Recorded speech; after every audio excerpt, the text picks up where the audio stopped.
Hi, and welcome to this week's Property Marketing Monday. So, this week is going to be a bit different. Not just the fact that it's now a Tuesday when this is going live. My apologies for that. It's been a crazy start to the new year.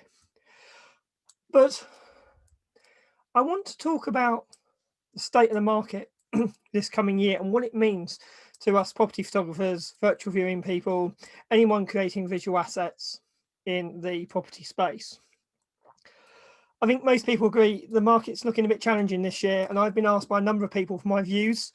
So that's what I'm going to share with you today. So I've made a number of notes, and that's what I'm going to share. But what I want to say is I'm a property photographer, I'm a property investor. I'm not into economics, and I don't have a crystal ball.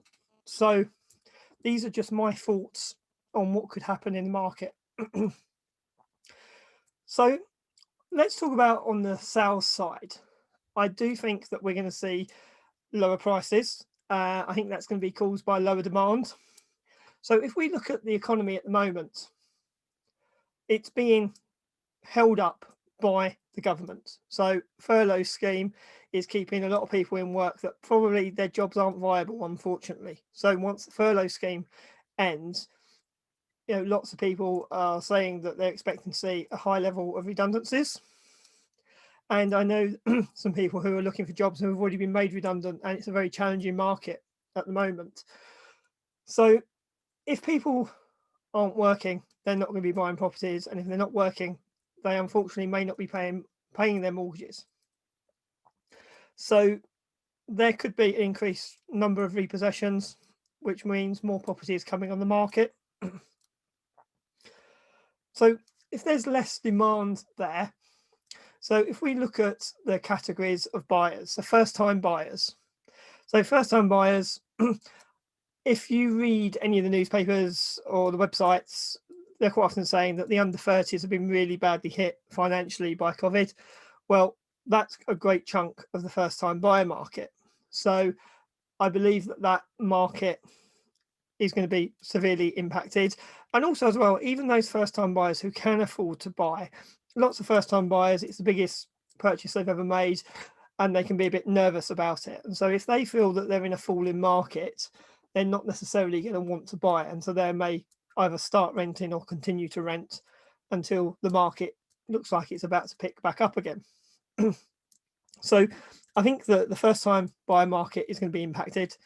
The investor market will also be impacted because not many investors are going to want to buy in a falling market unless they're getting a particularly good deal.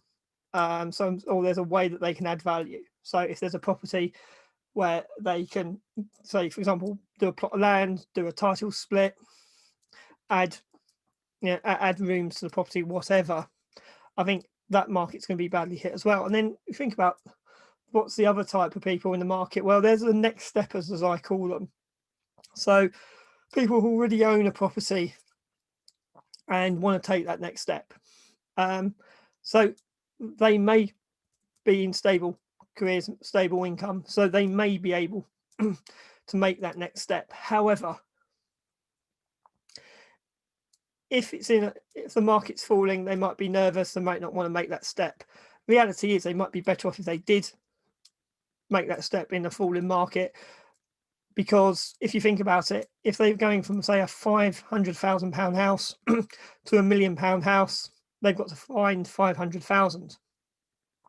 However, if you say, to keep the math simple, 50% was wiped off the value of both of those properties, suddenly they're going from a £250,000 house to a £500,000 house. So they've only actually got to find another £250,000. Now, obviously, I've really oversimplified the economics there, but you get the point. So I do think that the amount of demand there is going to be hit. And if Boris Johnson's build actually happens and lots of new developments start coming online, well, who's going to buy those properties? Because if if demand is already down and there's too much supply, who's going to buy all these new houses? So that's going to put even further pressure on the market. And so I think we will see a softening in the prices. And that's before I even mentioned the B word, Brexit. What impact is Brexit going to have on us as a country? And I don't really want to get into that now because I don't know, frankly. So I'm just looking down my list of things I wanted to mention.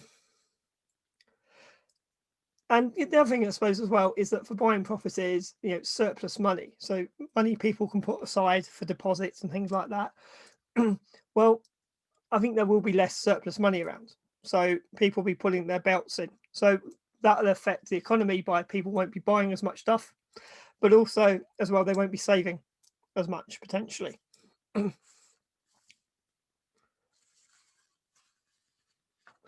And one of the other things as well that's I know is happening because it happened to me just last week.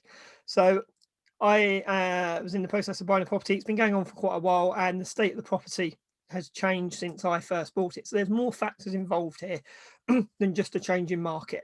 But the valuation came in 25% below where we expected it to be from when we first agreed the price before the first lockdown. So, but that isn't the only story of down valuations that I'm hearing. So if there's down valuations happening, if people are struggling to get mortgages either through affordability or any other reason, or anybody in their chain is struggling to get that, chains are going to start falling apart. And that's obviously going to have a knock-on effect. So yeah, we've got to watch that side of it as well. So I mean, and there's been much hype in the papers about properties selling really quickly. Well, the sold subject to contract boards are going up very quickly, but are those sales actually going through to completion all the time? I think it's a different story area by area, but and I've heard different from agents in different areas. Some tell me in one area that it's actually a real problem. In other areas, no, everything's going through. It's not a problem. So we'll just have to watch that one.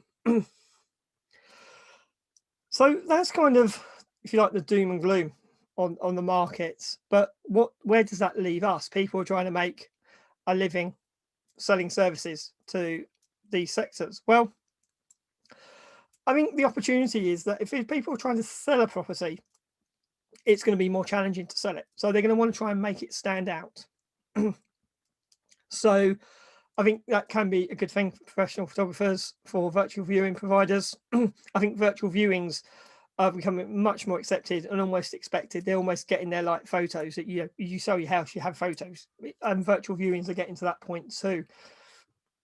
So I think there's an opportunity there for people are going to want to make their property stand out. So if there is a buyer in the market, they're going to want them to buy their property rather than the one down the street.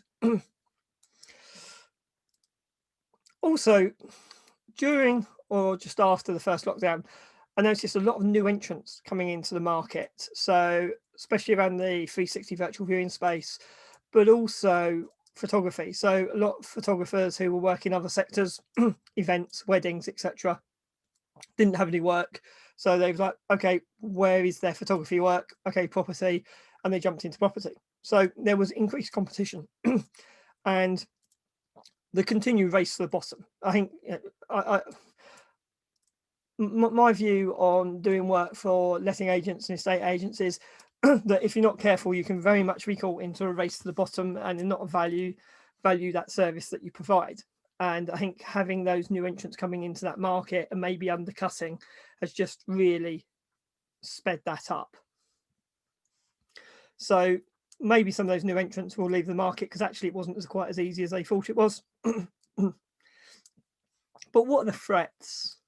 So there's some opportunities there on the sales side. And what are the threats? Well, if less properties are being sold, agencies aren't making the same amounts of fees.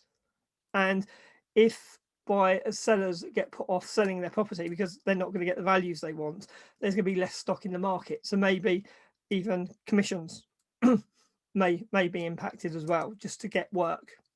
So I suspect that the agencies will start to watch their costs. We will see even further redundancies and things in the sector. And that tightening on costs, I believe will just increase the race to the bottom even further. Some companies might even start taking it back in-house, even if they'd outsourced it before. Others will just start really trying to screw their service providers on the fees. So a few things there to think about. On the lettings side, I think there's some opportunities there. So the staycation markets, the Airbnb market, the booking.com type market, call it what you like. I think there's a real opportunity there. I think we've already seen that between the lockdowns, that the staying in the UK holidays, those providers have done well. And so there'll be more people entering that market. New service accommodation units, they're going to need visual assets. The first time buyers who aren't buying are going to either move into rented or stay in rented. I think there's going to be a greater demand for rented properties. And I think that single let properties, frankly, are going to fly. They've been flying pretty much through lockdown. Agencies have been telling me that they've just put silly prices on things and they're still just going out the door. So that single let market, frankly, they'll probably let even if they didn't have any pictures. Where I see the opportunity is on the HMO market. So the HMO market was, call it softening, call it oversupplied, whatever you want, even before the lockdowns. And in a lot of areas, I'm hearing from landlords that they're really struggling to fill rooms. And these are landlords, you know, good professional landlords offering good quality units who normally have 100% occupancy rates are down to like 50% occupancy rates. So those sorts of properties, I think there will be a massive opportunity there, and because they're going to want to try and stand out, and they've got the margins to make it worth their while spending to get good visual assets in their properties. So I don't want to go on for too long. Just a few points that I wanted to raise. So what's my view for the market? I think the advice I would give to people is you've just got to pivot with the market. We certainly noticed that during the first lockdown, and it's going to be true continuing into 2021 and potentially beyond. And so I think those that are working solely for letting the estate agents might struggle. Those of us who work more with directly with landlords and property investors and people like that, especially in the HMO and service accommodation space, I think there's some really good opportunities there. Now, if you are working for letting agents and things like that, and you don't know anything else, that's the way you've always worked, why not get in touch with me? More happy to have a chat.